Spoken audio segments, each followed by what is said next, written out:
Brady, we'd like to do a research study of your typically American family. Look, I'm a little jammed up right now. At first, Mr. Brady was reluctant. But out. His wife, too, had reservations. No chance, man. And their housekeeper termed our idea Hilarious. we observed moments of honest communication. Bloop, bloop, bloop. Their concern for proper discipline. Well, maybe we ought to hang them up and eat them. The play patterns of the children. We found warmth Oh, I absolutely love you. and sympathy I'm sorry. I'm really very sorry. Burned onions? and concern for one another. Our conclusion, the Brady Bunch is a very happy family. Tune in for laughs with America's favorite family on the Brady Bunch Hour. Weeknights at 5 here on WLVI-TV.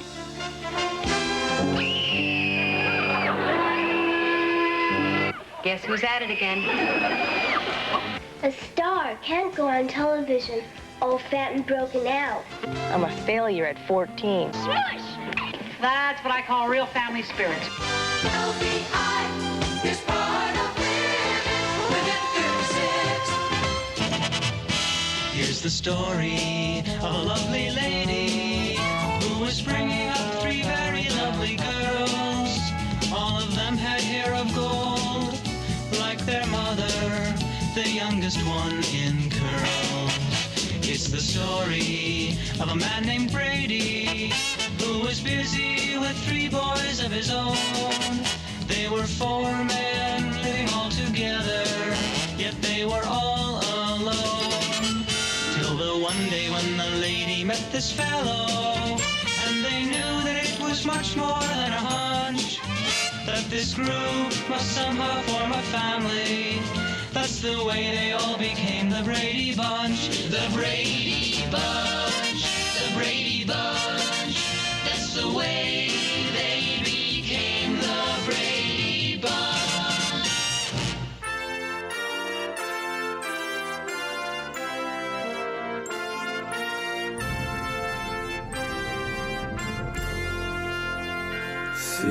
Sitcom, all ye faithful, a Christmas podcast special where I discuss 25 Christmas sitcom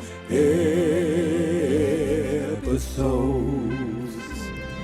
Please come and listen every day until Christmas. I'm sure we'll feature Fonzie, the Bradys, and Steve Urkel, Dunder Mifflin, Mayberry, and definitely Alf. We'll definitely talk about Alf.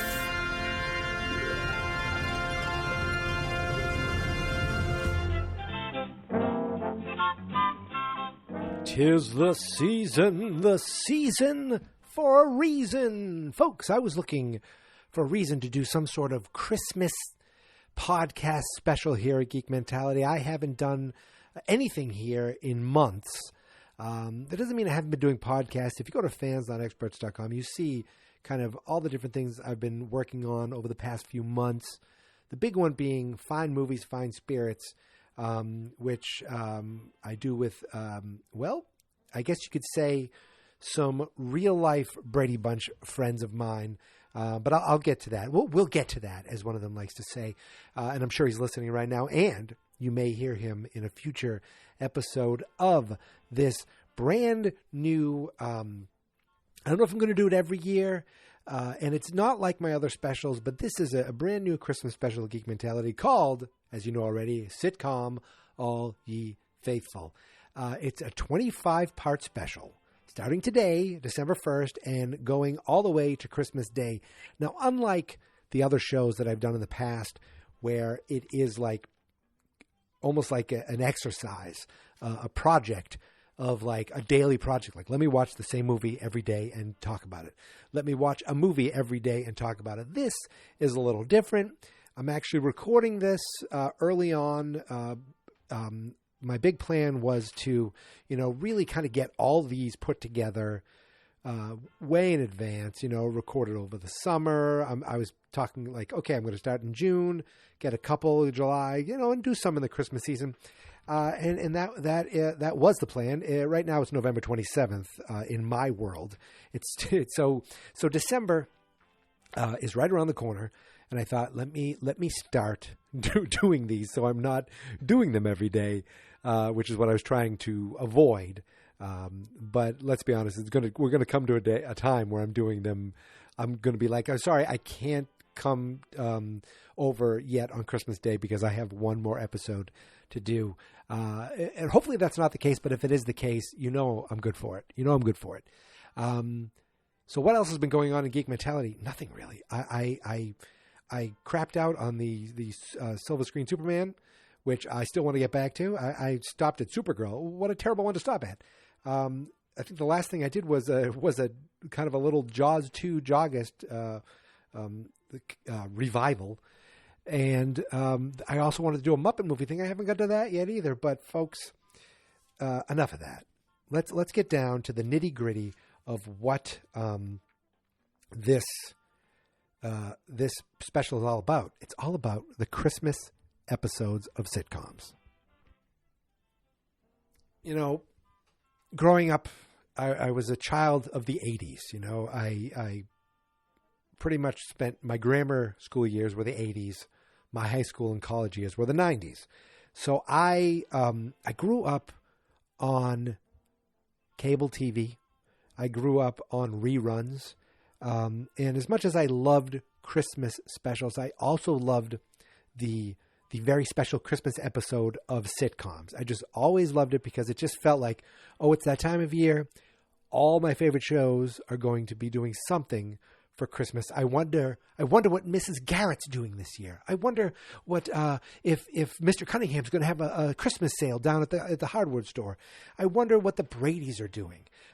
That's where we are today, talking about the Brady Bunch. Now, as a child of the 80s, I don't think I realized that the Brady Bunch was that old. Like, it was, to me, it was something that was on every single day. And it was only on for 5 seasons.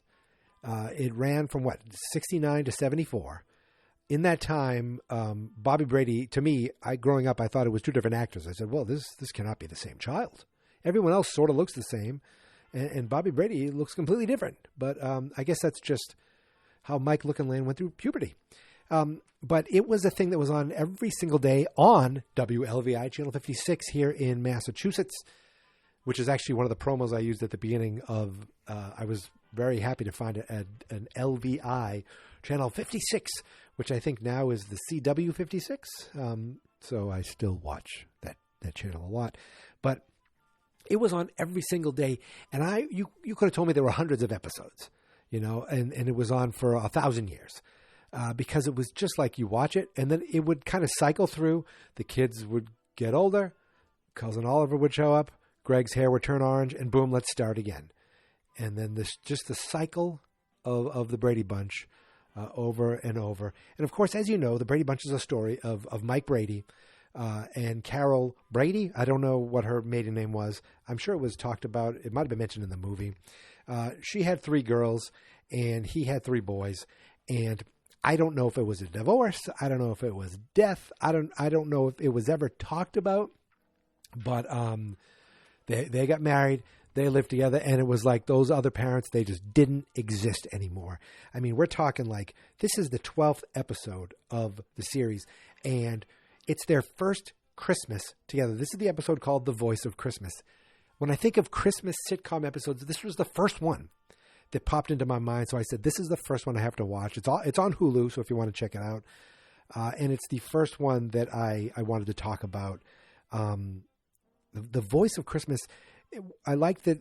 I noticed that they said, this is our first Christmas together, because it is the first season. It's only the 12th episode. And 12 episodes in, Cindy is full into like, Mike Brady's my dad. daddy, daddy, daddy. No concerns of like, where's my real daddy? What happened to him? Or the kids, they don't worry about, they're bringing in the tree. He's like, hey, where does your mother want to put it? And I would be like, I don't know. Well, let's ask Carol. I don't know what mom wants. She's not here. Let's ask Carol what she wants. But there was no issues like that. It was just your mom, I'm dad, boom, we're a blended family. Here we go. And I mentioned that I had some friends and podcast current podcast co-hosts that I've known for over 40 years that have sort of had that. They were like a real life Brady Bunch. The family in front of me, it was a divorced dad and three boys of his own. The family behind me, it was a divorced mom, and she had 4 kids, 2 boys, 2 girls, and they were my neighbors. Grew up with them as kids. Next thing you know, one day when the neighbor's dating the other neighbor, then the next thing you know, they're married. They all move into the house across the street, and me showing up there every day, and sleeping over and sleeping on floors just to hang out and getting yelled at for being too loud at night. Then they finally moved into a bigger house. But that was just like, when I look back, I'm like, oh my God, this kind of really was a Brady Bunch situation. But they never, to this day, would they call mom, and the stepmom, a stepdad, mom. It's they if this was the Brady Bunch, they'd call them Carol, they'd call them Mike, but not in this. Not in this. As I took some notes, this is the episode basically where the major problem, the major issue, is that Carol lost her voice. We're going to have issues where people can't afford gifts, or episodes where a family gets their gifts stolen almost from someone. We're going to have, episodes where, I think people meet their long lost dads. Is that a Christmas episode? I don't remember. But in this episode, the big problem is that Carol Brady can't lose her voice. Now, it starts off with Alice and Mike, and they're wrapping gifts, and Alice is Alice, of course, is the Ann B. Davis. She's the housekeeper, and they're talking about a tape recorder. Mike bought her a tape recorder. He's like, oh, she's so good at singing. She loves singing. I wanted her to be able to tape her voice. I thought she'd get a kick out of it. Imagine recording your own voice, like the people that have to do that to feel good about themselves. Yes. But while they're wrapping gifts, and Alice is obviously much better at wrapping gifts than Mr. Brady is. They're doing it, and he's like, "Oh, she's at rehearsal," and Alice says, "I don't know how Mrs. Brady does it." And I was like, "You don't know how Mrs. Brady does it?" I don't want to, this is the 60s. She didn't have a job. She didn't have to cook or clean the house. I know how Mrs. Brady does it, Alice. It's because of you. You allow her to do it. Now, Alice was brought into the family as from the Bradys, from the Brady boys. She was there helping the boys. And, Carol's like, oh my God, I'm going to have 6 kids in this house, all living. Oh, there's a housekeeper? Yeah, she could. Sure, she could stick around. That would be swell. Let's keep Alice around. Anyway, I'm going to go to check out the choir. Yeah, I'm going to leave the family and go check out the choir. I also noticed in this first season there was that different voice. It was like this, here's a story, like a real creepy guy talking. Where later on, it's like kids. I don't know if it's the actual Brady kids, but it sounds like the Brady kids.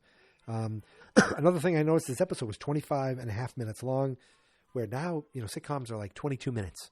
So they snuck in a couple, extra commercials as time goes on. But only, 4.5 minutes of commercials back in the late 60s. They were like, Mike's like, you need to relax and do nothing. Like, she's already doing it.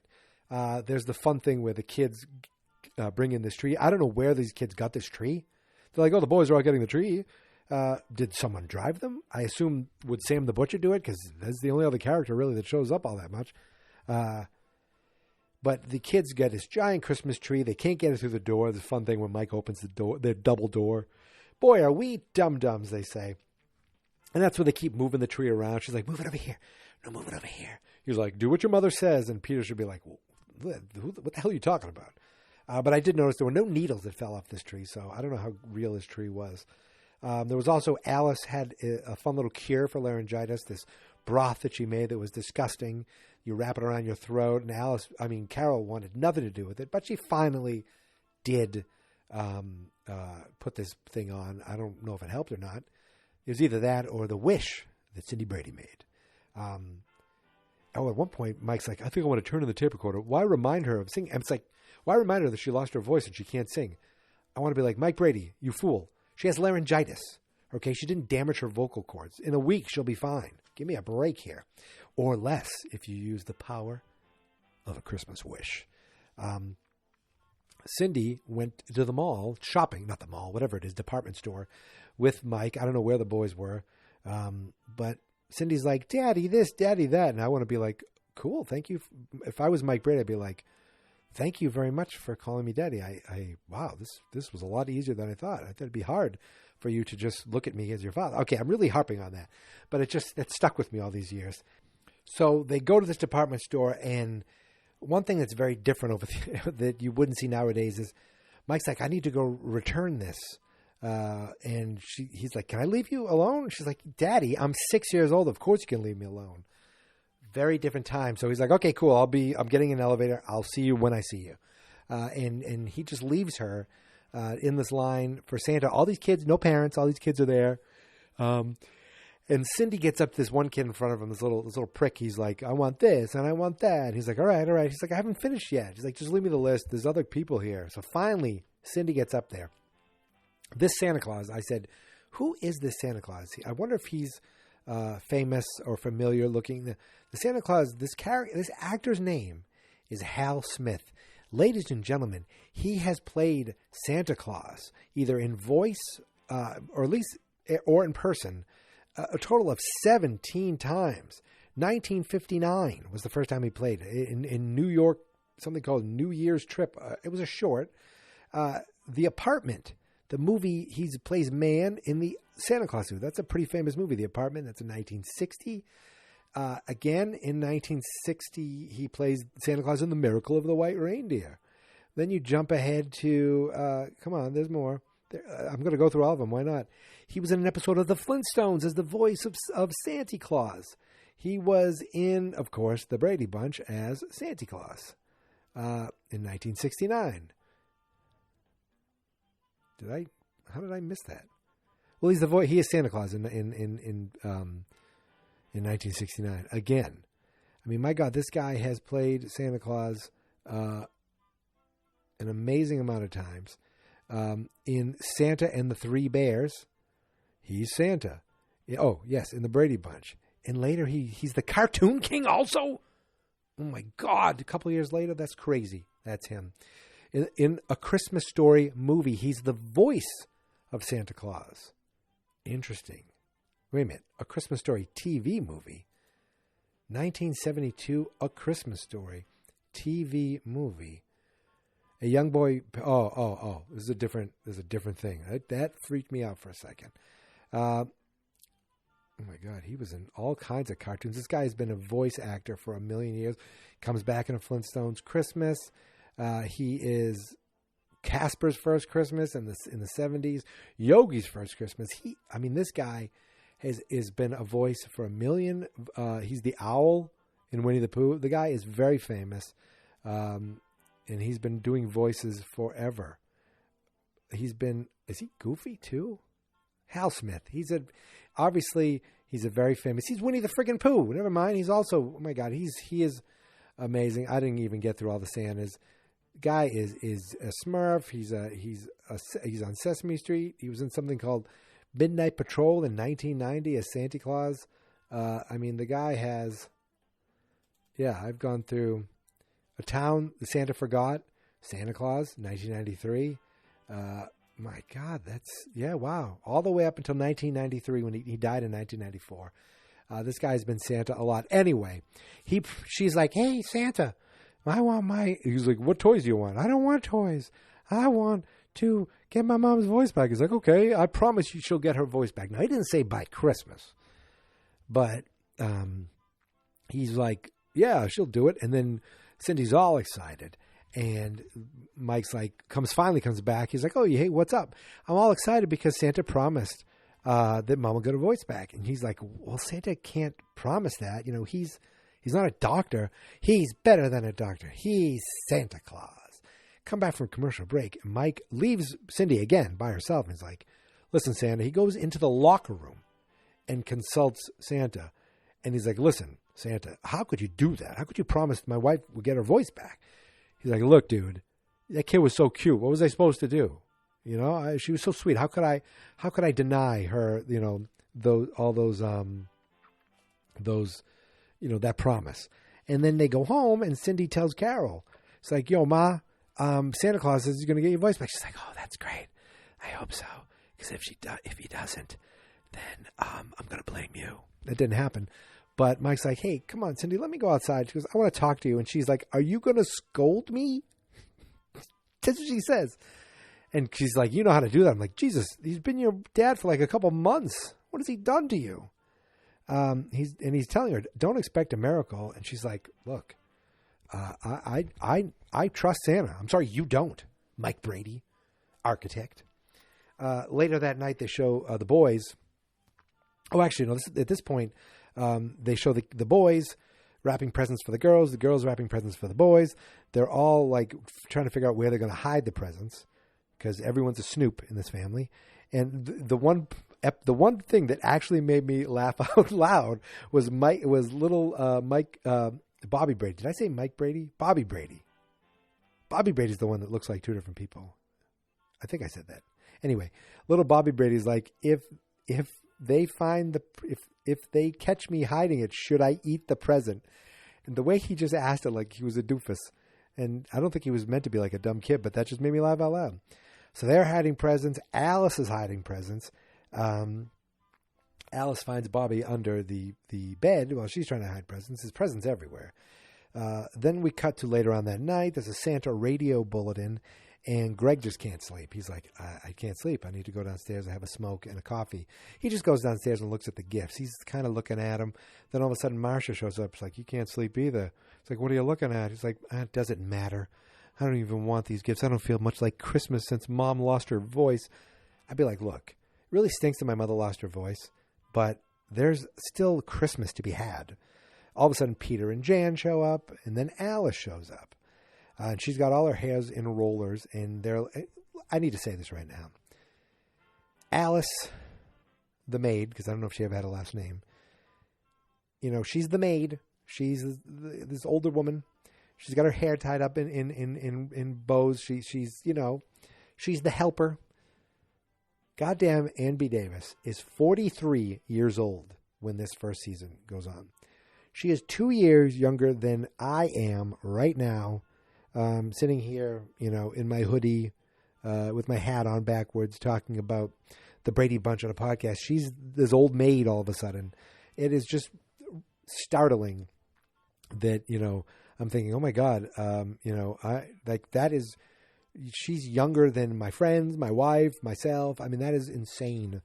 But she's like, look, you guys want to cancel Christmas. I'll do it. Let's bring the gifts back. I'll bring the tree back. Let's put the turkey away that I made because Carol was too busy, being sick, I guess.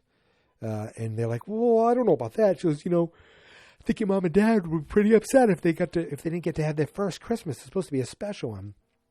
So she talks them out of it. Like, oh, okay. And Mike's like, hey, Alice, I heard what you said.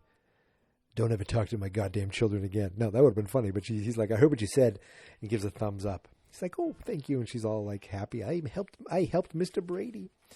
Then the next morning we hear, she's not singing that. She's singing, she's humming in her sleep. And Mike's like, whoa, Carol. She's like, what? He goes, you were humming. Sing a little. She's like, I can't sing. I can't even talk. Wait a second. I can talk. I can sing. He can talk. And so she starts singing. Next thing you know, they cut to the church and she's singing, oh, come all ye faithful. And they're showing all the kids in the church. And Greg is almost in tears. And I'm thinking, it's like, is he in tears because he's watching his stepmom do a beautiful job, or is he in tears thinking, this is my first Christmas without my real mom?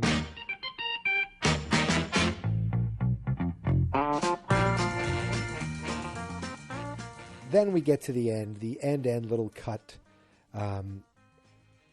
And we see Cindy with Carol and Mike.